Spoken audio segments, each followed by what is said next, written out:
Welcome to Soul Zero Two. This is the podcast that's putting the oxygen back into the Christian life, one soul at a time. So glad to be with you today. And we have been just muddling through in a way and battling through this pandemic in so many ways. And sometimes the difficult part isn't what comes during it, but what comes after. And what I'm sensing these days more than ever is the continual feeling of confinement that people feel in their lives, and which is kind of residue from this season. Because if you're like me, you realize that confinement is something that you can feel even if you're out among 1,000 people. It doesn't matter. You can feel confined.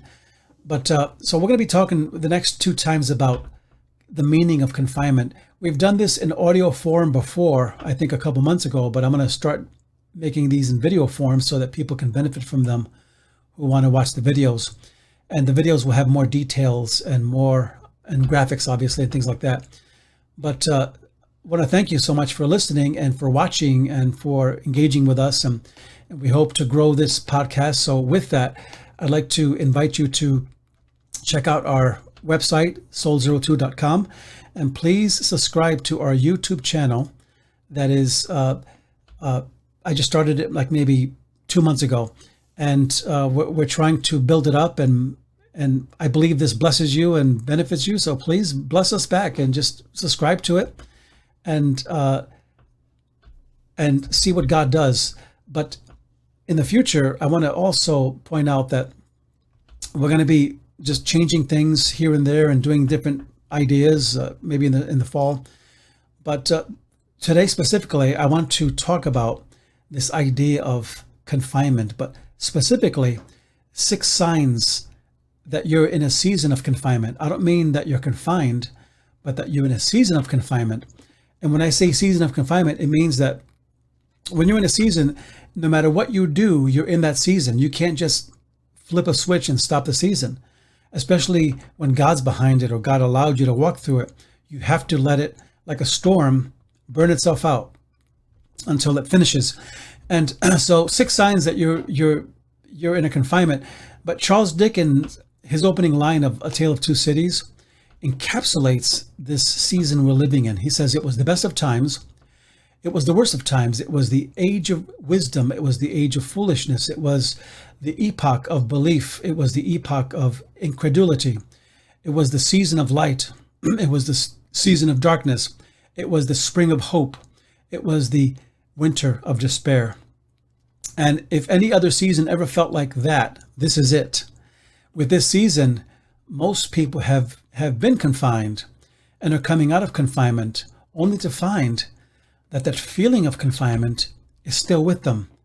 That no matter what they do, even if they go to the beach and go crazy and have a party or whatever they do, they still feel this residue of confinement. Why is that? Because I believe, in a sense, that sometimes seasons don't just stop with the flip of a switch or with just, me declaring that they're over. But you're not alone. In the Bible, there are people that were confined and struggled with all kinds of confinement. Joseph, in chapter 40 of Genesis, he struggled with confinement. He was confined for 11 years in a prison. And most of his life was battling accusations and false accusations and his brothers being jealous of him. And so he lived a life in a sense of confinement. But it's what he did in his confinement that blows our minds. And we'll talk about that later on, maybe in the next part of this. But Jeremiah was another person in Jeremiah 37 that was confined.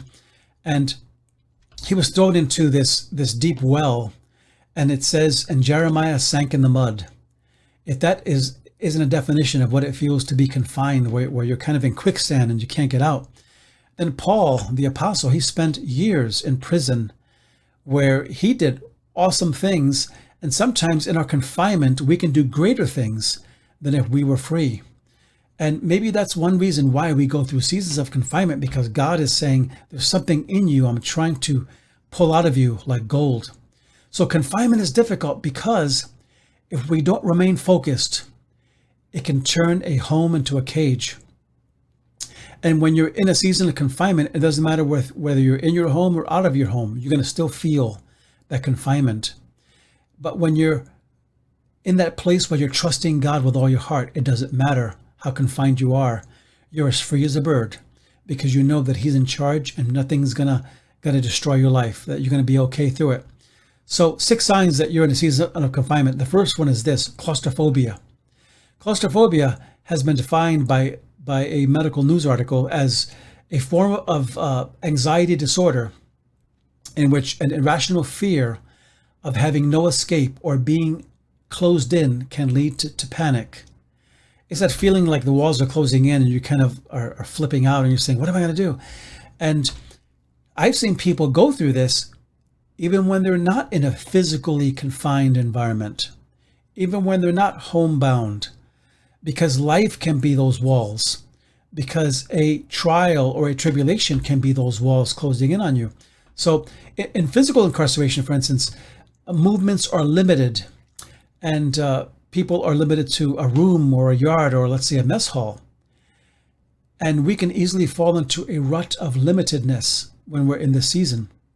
This is why we have to be deliberate in times of confinement. But another sign is this: disconnection. Disconnection. Have you ever felt a disconnect in a situation? Or have you ever felt disconnected from a person that you once cared about? In 1947, Albert Camus wrote a novel based on the cholera epidemic that happened in 1849 called The Plague. The book was called The Plague, and he talks about one of the effects that the plague had on people who were longing to connect to other people. They lost their connection. And he said this: there comes an hour when all one cries for is a loved face, the warmth and wonder of a loving heart. And this is one of the painful feelings of confinement: disconnection from those you love, disconnection from even yourself. Sometimes we become self-alienated, where we don't know ourselves in this season. We're separated from our normal selves. We don't know what normal is, so we don't feel like we know who we are. So for those who are undergoing or having an ongoing confinement, this season, and maybe this talk is for you today. And there are people who get their energy from being around other people. They're outgoing, they're vivacious, they have all kinds of energy, and they literally get renewed by being around people. That's not my personality. I tend to get energy by being by myself, even though I can enjoy the company of people also. But for those who are really the energetic types, who gain their energy by being with people, this is a challenging season for you. And maybe you feel like you're exiled in a way. When you're exiled is when you're banished or expelled from a place, whether it's a country or a town or a family. And in exile, something deep within us becomes ruptured in our connection to our past, in our connection to people, and in the present, or even in the future. There's a connection or disconnection because we feel like, well, what future do I have? I don't even know who I am right now or what's happening in my life or my family. So we become banished from ourselves in a way. We become exiled from ourselves because we miss the person we used to be before this pandemic happened. And we say, well, I just don't know who I am right now or what I'm doing or what kind of person I'm supposed to be today. And I was talking to someone the other day who said, I just don't know if I spent the last 8 hours in the right way with my energy and with my time, because this season is so weird. So often we don't feel like ourselves. We don't know ourselves in these seasons. And a clear sign of disconnection is even if you leave home today and take an 8-hour drive somewhere, you still don't feel like you're free. That's a sign of disconnection. That's a sign that you're still in this confined mindset. But a third indicator that you're in a season of confinement is this: every day feels like yesterday. I heard a song years ago, and I can't remember the song, but it said, one day bleeds into another, which I thought were great lyrics. But have you ever felt like that you can't distinguish one day from the other because all days seem like the same? Every day feels like yesterday. And facing tomorrow is in a way stressful because you're afraid it's going to be the same as today. You're afraid that nothing's ever going to change, that this season will never end. And thus you have the movie Groundhog Day, where Phil Connors, a TV weatherman, during his assignment covering Groundhog Day, he's caught up in a time loop and he's living the same day over and over and over again. But a fourth one I want to give you is restlessness. That is a common one, and I'm sure you already knew that even before I said it. Restlessness. Maybe you feel like a caged lion going back and forth in your cage, and you feel like, what do I do with myself? And is it any surprise that home projects went up very high percentage? I don't know the percentage, but it went up very high. And places like Home Depot made a lot of money because people were so restless that they started fixing stuff and upgrading things. Restlessness can lead to struggling with thoughts and fantasies also. And it can lead to excesses of social media, of binge watching your favorite show, of porn, anything. And that's why we have to be careful during these seasons, because we become restless. And when you become restless, you are tempted to cast off all restraint. And it seems like we're in a season where people are just casting off restraint. They can't take it anymore. We can be tempted to do things that we would not normally do. Here's number 5, and we're going to bring this in for a landing because I don't want to make these too long for you, but depression is a big one for confinement. When we feel confined, and again, this is more than physical confinement, because at this point, people are getting out of their homes and they're moving about, but they're still acting like they're confined in a way. There's still this feeling like you're in a psychological prison. So add to the problems we struggle with feeling that we have nothing to look forward to. And you have this idea of depression. And Jeremiah, as I said earlier, was thrown down into a well. And that picture, imagine the picture. It says, and Jeremiah sank in the mud. To me, that's a picture of depression in our life, because depression means a lowering or a pressing down. It's when you just feel down. And in these seasons where you feel confined, you don't feel creative, you don't feel motivated, you don't feel like you want to work, you don't feel like you want to get up and work out. And instead, we can give into depression. And the next time we get together, I'm going to talk about maybe ways we can battle this and deal with it. But here's the 6th one. You feel powerless to change it. That's probably the worst feeling of all. The feeling of powerlessness. When you feel like no matter what I do or try, it's not going to change. Powerlessness is a feeling that none of us should ever feel, but yet we have felt it.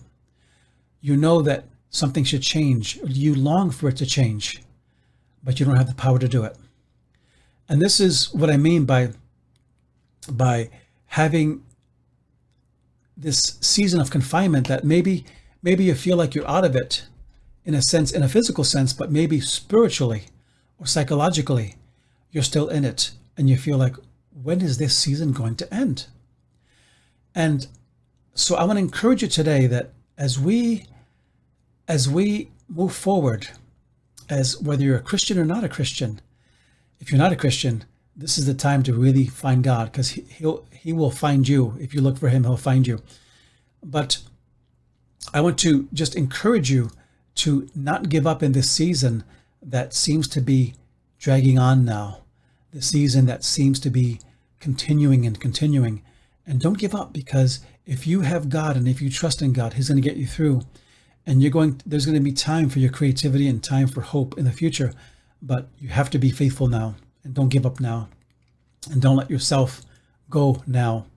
So till next time, thank you so much for listening. Again, connect with us on our website, soul02.com, and there you'll find different articles and blogs, and now we have a YouTube channel. So please subscribe to our YouTube channel if this has been a blessing to you, which I think it has. And until next time, it'd be great to see you again. So thanks for listening. God bless you.